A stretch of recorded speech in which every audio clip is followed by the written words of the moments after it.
Hi friends, this is சாரி cinema பேஸ் அப்டேட்டில் 2 ஷாக்கிங்கான அப்டேட்ஸோடு வந்திருக்குங்க. ஃபஸ்ட்டு விஷயம் என்ன அப்படின்னு சொல்லிட்டு பார்த்தீங்கன்னாக்கா, கூலி திரைப்படத்துக்கு U/A அந்த சர்டிஃபிகேட் தர மாட்டோம் அப்படின்னு சொல்லிட்டு சென்சார் போர்டு இப்போ அஃபிஷியலாக கோர்ட்டில் சொல்லியிருக்காங்க. கோர்ட்டில் ஆல்ரெடி இந்த படத்துக்கான அந்த U/Aன்ற சர்டிஃபிகேட் தரணும், சர்டிஃபிகேட் எடுத்துகிட்டு எங்களுக்கு U/Aவோட இந்த படத்தை நாங்கள் படத்தை தேட்டரில் ரன் பண்ணுறதுக்கு அனுமதிக்கணும் அப்படின்னு சொல்லிட்டு சன் பிக்சர்ஸ் தரப்பில் கோர்ட்டில் ஒரு பெட்டிஷன் ஃபைல் பண்ணியிருந்தாங்க. இதற்கு கோர்ட் என்ன சொல்லியிருந்தாங்கனாக்கா, சென்சார் போர்டு தான் இதுக்கு உரிய நடவடிக்கை எடுக்கணும், ஸோ அவங்க தான் அதுக்கு பதில் தரணும் அப்படின்னு சொல்லிட்டு சென்சார் போர்டுகிட்டே அதை அந்த முடிவெடுக்கக்கூடிய அந்த பர்மிஷன் பற்றினா கொடுத்துருந்தாங்க. இப்போ சென்சார் போர்டு என்ன சொல்லிட்டாங்கன்னா, இந்த படத்தில் ஏகப்பட்ட வன்முறை காட்சிகள் அதிகமாக இருக்கிறதுனால இந்த படத்துக்கு நீங்கள் கேட்கக்கூடிய அந்த U/A சான்று இது தர முடியாது அப்படின்றத உயர்நீதிமன்றத்தில் அவங்களுடைய அந்த வாதம் பார்த்தீங்கன்னாக்கா அழுத்தம் திருத்தமாக சொல்லிட்டாங்க. ஸோ இதன் மூலியமாக U/A கூலி படத்துக்கு கிடைக்காது அப்படின்றது கன்ஃபார்ம் ஆகிடுச்சு. ஆனால் இதனோட ஷாக்கிங்கான அப்டேட் என்னென்னா, நேற்று நைட்டு கூலி படத்தோடைய அந்த நார்த் இந்தியா டிஸ்ட்ரிபியூட்டர் அஃபிஷியலாக அனௌன்ஸ்மெண்ட் பண்ணியிருந்தார். கூலி திரைப்படம் தான் தமிழ் சினிமா வரலாற்றிலேயே அதிகமாக வசூல் குவிச்ச படம். $6.71 மில்லியன் மேலே வசூல் குவிச்சிருக்கு. அதுதான் இன்றைக்கி தமிழ் சினிமாவில் அதிகமான வசூல் குவிச்ச படம் அப்படின்ற மாதிரி சொல்லியிருந்தாங்க. உடனே ஃபேன்ஸ்லாம் கீழே பார்த்தீங்கன்னாக்கா நிறைய கொஸ்டின்ஸ் ரைஸ் பண்ண ஆரம்பிச்சிட்டாங்க. என்ன அப்படின்னு பார்த்தீங்கன்னாக்கா, ஜெயிலர் திரைப்படம் $7.1 மில்லியன் வசூல் குவிச்சிருக்கும் போது வெறும் $6.7 மில்லியன் வசூல் குவிச்ச கூலி திரைப்படம் எப்படி நம்பர் 1 பொசிஷனில் இருக்க முடியும்? இத்தனைக்கும் ரெண்டுமே ஒரே ப்ரொடக்ஷன் டீம், சன் பிக்சர்ஸோட படம் தான் 2 படமே. அப்படி இருக்கும்போது இது எப்படி ஹையஸ்ட் வசூலாக இருக்க முடியும்னு சொல்லிட்டு சன் பிக்சர்ஸை டேக் பண்ணி கேட்க ஆரம்பிச்சேன்னு சன் பிக்சர்ஸும் இந்த ட்வீட் பார்த்தீங்கன்னாக்கா அஃபிஷியலாக அவங்களும் போட்டிருந்தாங்க, இந்த $6.7 மில்லியன் தான் வசூல் அதிகம் அப்படின்னு சொல்லிட்டு.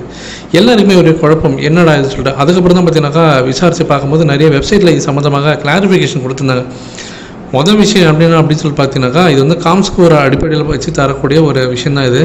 அதுலேயும் குறிப்பாக பார்த்தீங்கன்னாக்கா இந்த விஷயங்கள், அதாவது கனடா நார்த் அமெரிக்கானும் போது யுனைடெட் ஸ்டேட்ஸ் ஆஃப் அமெரிக்கா ஒன்று, அப்புறமேட்டா கனடா, 2 நாடு சேர்ந்து தான் அந்த நார்த் அமெரிக்கா வசூல் வரும். இப்போ அந்த கனடா வசூல்லாம் பார்த்தீங்கன்னாக்கா USDT கன்வெர்ட் பண்ணிவிடுவாங்க. கன்வெர்ட் பண்ணிவிட்டு நம்ம ருப்பீஸாக கன்வெர்ட் பண்ணி தான் அதோடைய வசூலை சொல்லுவாங்க. ஸோ அப்படி பார்க்கும்போது இது USDT ஃபாரெக்ஸ் ரேட் படி வச்சு பார்க்கும்போது INR வேல்யூ பார்த்தீங்கன்னா நம்ம இந்தியாவுடைய ருப்பீஸ் வேல்யூ பயங்கரமாக டிஃபர் இருக்கும். ஏன்னா ஜெயிலர் படம் ரிலீஸ் ஆகும்போது அதோடைய அந்த வசூல் கணக்கு $7.1 மில்லியன் வசூல் குவிச்சிருந்தாலுமே நம்ம USDT ஃபாரெக்ஸ் ரேட்டு படி நம்ம INR கன்வெர்ட் பண்ணும்போது வெறும் 77 ரூபீஸ் 78 ரூபீஸ் அந்த மாதிரி தான் இருந்தது. ஆனால் இன்றைக்கி தேதிக்கு கூலி படம் வெறும் $6.7 குவிக்கவே அதை நீங்கள் இன்றைக்கி நம்ம இந்தியன் டாலர்ஸில் இந்தியன் ருப்பீஸில் நீங்கள் மாற்றும் போது கிட்டத்தட்ட 88 ரூபீஸ், கிட்டத்தட்ட 10 ரூபா அதிகம். ஒரு டாலருக்கு 10 ரூபா அதிகமாக வரும்போது அப்போ $6.7 மில்லியன் நீங்கள் 80 ரூபீஸுக்கு கன்வெர்ட் பண்ணி நீங்கள் இப்போ 88 ரூபீஸ்க்கு கன்வெர்ட் பண்ணி பார்த்தீங்கன்னாக்கா ஆட்டோமேட்டிக்காக ருப்பீஸ் கணக்கில் ஜெயிலர் வசூலை காட்டிலும் இப்போ கூலி படத்துடைய வசூல் அதிகமாக இருக்கும். ஆனால் டாலரில் கம்மி தான். டாலரில் பார்த்தீங்கன்னா உங்களுக்கு தாராளமாக கம்மி, அது 7.1 6.7.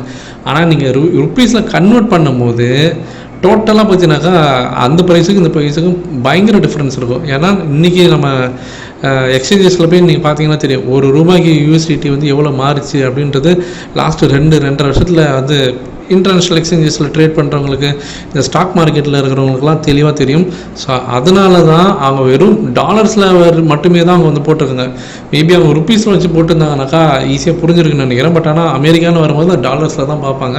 ஸோ அப்படி பார்க்கும்போது கன்வெர்ட் பண்ணும்போது ருப்பீஸாக கன்வெர்ட் பண்ணும்போது இந்த 2 வருஷத்தில் நம்ம ருப்பீஸோடைய அந்த வேல்யூ எங்கேயும் மாறி போயிட்டதுனால கம்மியான டாலர்ஸுக்கே நமக்கு நிறைய ப்ராஃபிட் இங்கே வந்துடுச்சு இந்தியா ருப்பீஸ் கணக்குப்படி வச்சு பார்க்கும்போது.